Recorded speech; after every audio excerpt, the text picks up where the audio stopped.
The truth is that I expected someone different, counting who recommended you, Domingo half joked. The truth is that I expected someone different too, counting who did recommend you, Beatriz answered. Domingo was a non-vocation architect that painted colorful paintings in a bohemian workshop at the town's outskirts. I teach drawing at the high school down there.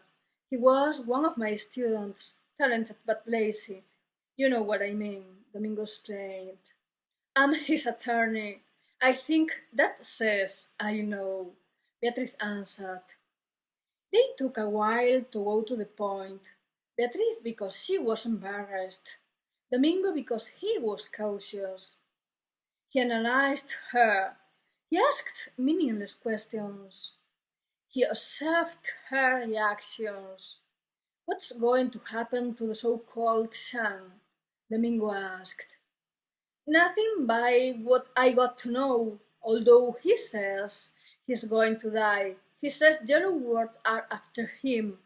I almost believe him. He got to make me paranoid, Beatriz answered. The kid told me, Domingo said. I came by the sake of it. Everybody told me it wasn't true. They don't. Beatriz excused herself. They are wrong. The yellow government wants people back. They had to keep things under control. And of course they are going to kill him if he goes back. But the so-called Shang is a pity man. I don't think his work for that resistance group he belongs to is that important. We didn't know him, and if we didn't know him, he is not important. And if he is not important, they aren't after him, and if they aren't after him, neither they are after you. However, it's true the yellow world comes around incognito looking for people information wherever they find. They haven't any prejudice. They are not very powerful, but we don't like them to walk out of their domain. If they like so much the shit they live on, they'd better stay there. We help them not to do it, Domingo ended. Not to do what? Beatrice asked, confused. She didn't know if he was talking about the incognito thing they lived on, that shit they liked. They come around. Domingo put an end. Our government doesn't do anything. They say they cannot. They are citizens like the rest. That's what they say. Fuck them all. We cannot go into the city because they say so, and they can come out because they bloody well felt like it. Domingo wasn't speaking clearly. He rambled. She swore. Look, we are of those they call hunters.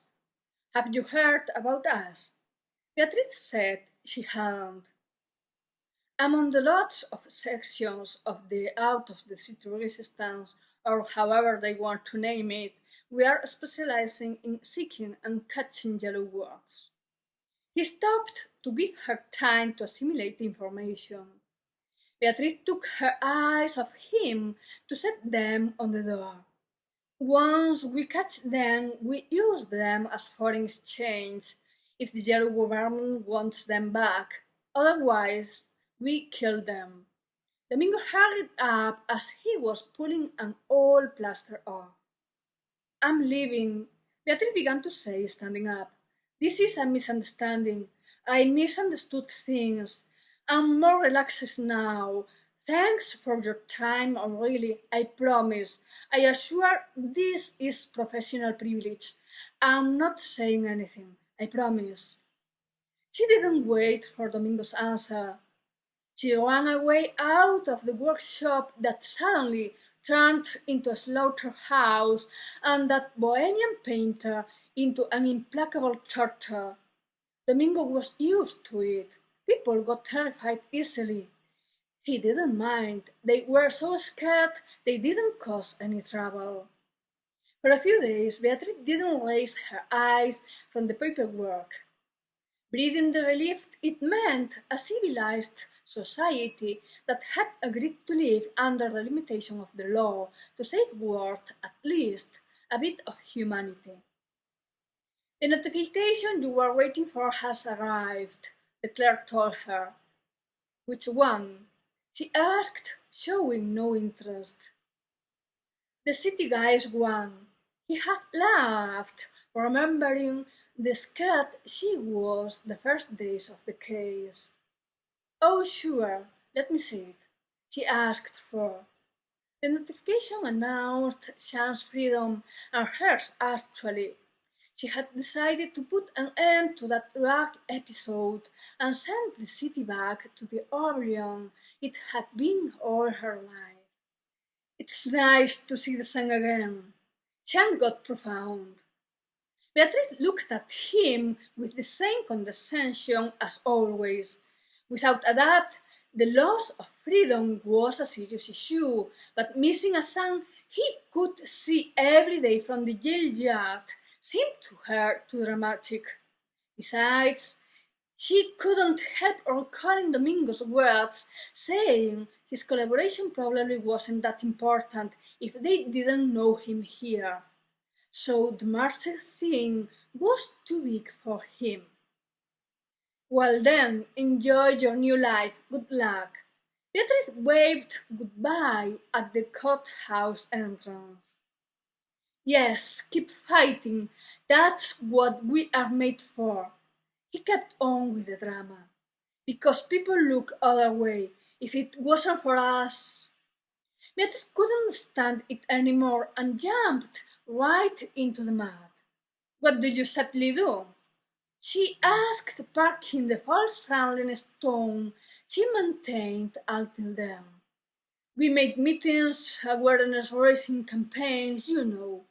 He explained, putting on airs. And what does come out of these meetings? Beatrice cross-examined. Comes free thinkers. Some grew up in tune with some out of date in.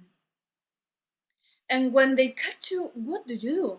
She kept on with the cross-examination. They never did, Chan said, bursting with pride.